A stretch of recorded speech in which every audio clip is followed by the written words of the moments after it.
ओम शांति। आज की मुरली तारीख 26 मार्च 2024। बाबा की महावाक्य। बच्चे, अपने को आत्मा समझ, दूसरे को भाई की दृष्टि और सतो प्रधान बनने का लक्ष्य रखो। तो बाबा ने आज हमें जो पूरी मुरली में जो हमारा ध्यान खिंचवाया है वो हम आत्माएं भाई भाई हैं, बाबा के बच्चे हैं। और चाहे हम ज्ञानी चाहे अज्ञानी हो, कोई भी हो, लेकिन सभी आत्माएं सभी बाबा के बच्चे हैं। और सतो प्रधान बनने का लक्ष्य, एकमात्र लक्ष्य, एकमात्र एम ही हमारा पुरुषार्थ का पूरा फोकस होना चाहिए। तो ये बाबा ने आज हमें बतलाया। तो बाबा की जो मुरली में जो मैंने चिंतन किया, उसका पूरी मुरली में मुझे यही समझ आया कि आज तो बाबा ने शिक्षाएं दी। पूरी मुरली में शिक्षा थी कि हमें स्मृतियां दिला के बाबा ने बताया कि हम कौन थे, हम कैसे हम नीचे उतरते आए, सतो प्रधानता से तमो प्रधानता हमें बढ़ती गई और कैसे हम राम राज्य से रावण राज्य तक पहुँचे। तो ये हमें बाबा ने आज स्मृतियाँ दिलवाई एक तरह से डिटेल में कि सतो प्रधान जो सतो प्रधानता होती है उसमें कैसे हम रहते हैं। हम किसी के बारे में मतलब हमें पता ही नहीं होता कि देह भान क्या है। हम देही अभिमानी रहते हैं, नेचुरल स्टेट होती है, और किसी का भी हम अवगुण नहीं देखते।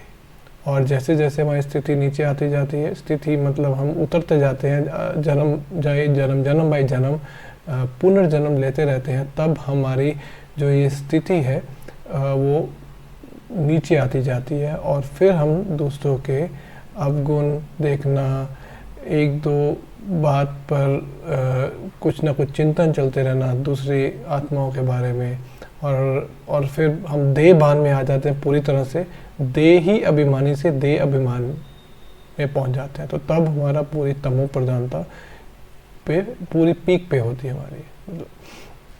तो बाबा ने हमें आज दो चीज़ें तो क्लियर की हैं, जो कि हमें पता है कि हमें बनना सतो प्रधान है, हमें दैवी गुण धारण करने हैं, और हमें जो है बाबा के साथ वापस घर जाकर फिर सुख धाम सतयुग में आना है, स्वर्ग में आना है।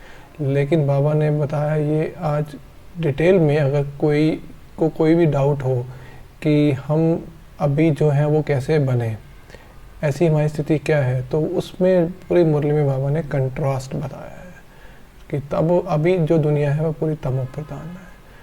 किसी के बारे में चिंतन चल सकता है और हमें लगता है कि हम अच्छे हैं, लेकिन सूक्ष्म रीति से हम ख्याल करें या किसी के बारे में कुछ सोच रहे हैं, वो भी तमो प्रधानता की निशानी है। तो बाबा ने आज हमें ये बोला कि तुम ये थे, मीन सतो प्रधान थे, तमो प्रधान बन गए हो, ये सिर्फ नॉलेज के लिए है। क्यों? और ये बुद्धि में रहना चाहिए ताकि हम किसी को समझाना चाहें, सेवाओं के अपनी सेवा बढ़ाना चाहें, दूसरों को बाबा का परिचय देना चाहें, तो उसके लिए ये काम आएगा, ये नॉलेज। लेकिन लक्ष्य अपने को पहले तो आत्मा, दूसरे को भी आत्मा, आत्मा आत्मा दृष्टि, आत्मा आत्मा भाई, क्योंकि सभी बाबा के बच्चे हैं, चाहे उसमें कितने भी अवगुण हो। बाबा कह रहे सिर्फ विशेषताएं देखो, हर आत्मा में कोई ना कोई विशेषता होती है। ये हमें अब ये भी एक अभ्यास का विषय है जो हमें करना चाहिए। हम हमारी एक दृष्टि या एक वृत्ति बन जाती है कि किसी को देखते हैं, चाहे वो छोटे स्तर पे काम कर रहे हैं चाहे बड़े स्तर पे काम कर रहे हैं, तो हमें यही लगता है कि इसमें ये खामियां हैं। वो नाम उनको रूप देखते हमें वो खामियां पहले आगे आती हैं, लेकिन उसकी विशेषताएं हम अगर सोचने पर थोड़ी बहुत विशेषताएं मिलती हैं। लेकिन बाबा कह रहे हैं उल्टा, खामियां नहीं देखो, अवगुण नहीं देखो, सिर्फ और सिर्फ उनकी विशेषताएं देखो। और अगर कोई चीज़ आपको नहीं समझ लग रही है तो अपने को हर चीज़ से अलग करके मुझ में बुद्धि लगाओ, याद की यात्रा बढ़ाओ। क्योंकि सतो प्रधान बनना, बाबा से वर्षा लेना, सिर्फ बाबा की याद से ही होगा। तो आज हमारी जो दृष्टि वृत्ति, इसका हमें कैसे चेंज करना है, तो वो बाबा ने हमारा एक नज़रिया सतो प्रधानता के पूरी डिटेल्स दे के हमें बताई। तमो प्रधानता के पूरे मतलब किस तरह के उसमें तमो प्रधानता में लोग रहते हैं, क्या क्या करते हैं, और सतो प्रधान जब लोग होते हैं या देवताएं होते हैं जो सतो प्रधान थे, जो कि हम ही थे, तो कैसे हम रहते थे, कैसी हमारी दृष्टि वृत्ति होती थी। तो ये दोनों चीज़ बाबा ने कंट्रास्ट में बताई हमें, और अब हमें इस चीज़ की प्रैक्टिस करनी है। दैवी गुण धारण करेंगे तो ये ऑटोमेटिकली हमारी जो दृष्टि और वृत्ति बदलती जाएगी, क्योंकि हम दैवी गुण धारण करेंगे तो दैवी गुण बांटेंगे, दूसरों को गुण ही देंगे। और लेना किससे? सिर्फ एक से, क्योंकि बाबा ने बोला मैं ही मियाँ मिट्ठू हूँ, मुझ में ही सब गुण हैं जो तुम ग्रहण कर सकते हो, और मैं तुम्हें मिट्ठू बनाने आता हूँ, मीठा बनाने। बाकी कोई मियाँ, बाकी बोलते हैं मियाँ मिट्ठू, मैं ऐसा हूँ, मैं वैसा हूँ, मैं अच्छा हूँ, पर सूक्ष्म रीति से अगर जांच की जाए तो आपको बहुत कुछ मिलेगा। तो इसलिए उन बातों में फंसो नहीं, सोचो ही नहीं कि किसमें दिखने में तो वो बहुत अच्छा है, बातें बहुत अच्छा करता है या करती है, पर कहीं ना कहीं तो कुछ अवगुण होगा, उस बातों में जाना ही नहीं। बाबा बोल रहे हैं सिर्फ मैं ही हूँ जो तुम्हें गुण, क्योंकि सबसे ज़्यादा गुण बाबा में ही है। तो हमें सिर्फ गुण के स्रोत जो सोर्स हैं उनसे ही लेना है गुण, और किसी से गुण नहीं लेना। हम दाता हैं, देवता, हमें गुण बांटने हैं आगे, तभी हम स्थायी खुशी में रह सकते हैं। तो आज का चिंतन जो मेरा इस पे यही चला है कि जो बाबा ने पूरी शिक्षाएं दी हैं, अगर आप देखेंगे तो वो उसमें बाबा हमारे पिता हैं, हम बच्चे हैं। अगर मैं अपने आप को सोचूं कि अगर मैं बाबा की या अपने पिता की कोई बात नहीं सुन रहा हूँ, और वो बात पिताजी मुझे बार बार बता रहे हैं, बोल रहे हैं कि तुम ऐसे थे, तुम्हें ऐसे बनना है, अब तुम ये बन पड़े हो, तुम ये सब चीज़ें छोड़ो, जो विकारों को विकारों से अलग हो, विकारों पे जीत पाओ, और जो भी तुम्हें तमो प्रधानता है उसको ख़त्म करने के लिए आत्मिक स्थिति में रहो, देही अभिमानी बनो। तो ये मुझे मेरे पिता बता रहे हैं। तो अगर मैं इसको कंपैरिजन करूं लौकिक में, हम भी पेरेंट्स हैं या हमारे भी पेरेंट्स हैं, अगर हमें वो कुछ बोले, बार बार बोले, और हम नहीं सुने तो उनको कैसा फील होगा। लेकिन यहाँ तो हमारे पिता हैं जो रहम दिल दाता हैं, तो हमें शिक्षाएं रोज़ देते रहते हैं, और हमें ये सोचना चाहिए कि अगर हम उनकी जगह हो, जो कि हम लौकिक में हो सकते हैं और हैं भी, तो अगर हमारे बच्चे हमारी बात नहीं सुनेंगे तो हमें कैसा लगेगा। तो ये चीज़ हमें एक एज ए एग्ज़ाम्पल पे लेके हम इसको एक्सपीरियंस कर सकते हैं कि जो बाबा बोल रहे हैं आज की मुरली में, और बार बार बाबा ने बोला है कि सतो प्रधान बनना ही है, और आत्मा आत्मा भाई भाई से रहना है। किसी को आप शरीर नहीं देखो, मनुष्य नहीं देखो तो अवगुणी दिखेंगे, आत्मा आत्मा रहो, क्योंकि तुम पहले वैसे ही रहते थे।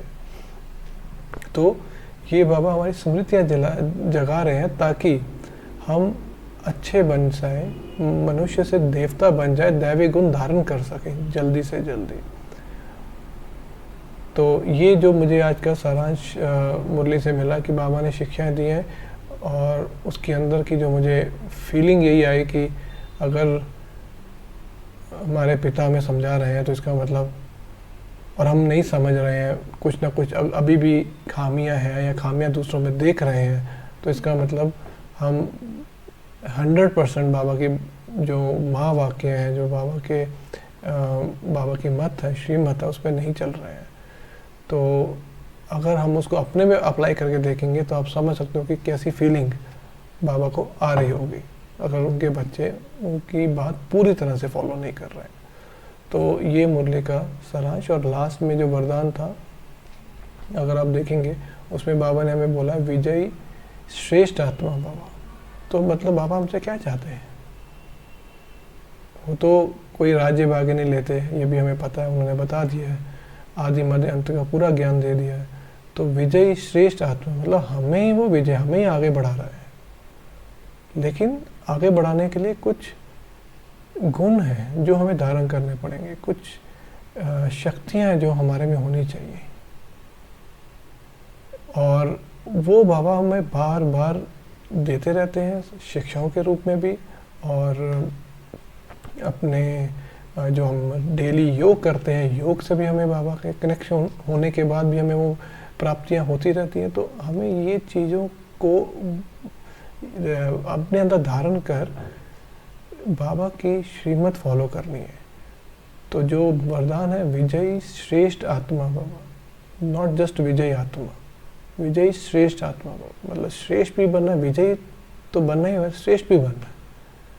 तो एक बार विजयी हुए उसका कुछ ज़्यादा लाभ नहीं, हमें निरंतर विजयी रहना है। तो सतो प्रधानता अगर हमें आ जाती है तो हम विजयी हैं, और सतो प्रधानता आ जाती है तो हम श्रेष्ठ भी हैं, श्रेष्ठ आत्मा भी बन जाते हैं, क्योंकि हमारे में कोई अवगुण नहीं होगा। हम किसी के अवगुणों को नहीं देखेंगे, हम सिर्फ बांटेंगे गुणों को जो हमने धारण किए हैं। तो जो पूरा का पूरा मुरली है, अगर आप आज का चिंतन करें तो बाबा अपने बच्चों को, मतलब जो भी ऐसे लौकिक में होते हैं अपने बच्चों को बोलते हैं, समझाते हैं ऐसे, पर पारलौकिक बाबा हमारे पिता हम आत्माओं को समझा रहे हैं कि बच्चे तुम्हें सतो प्रधान बनना है। तुम पहले भी थे, फिर तमो प्रधान बने, अब सतो प्रधान बनना है। इसी का तुम प्रसाद करो, इसी में मेहनत है। ओम शांति।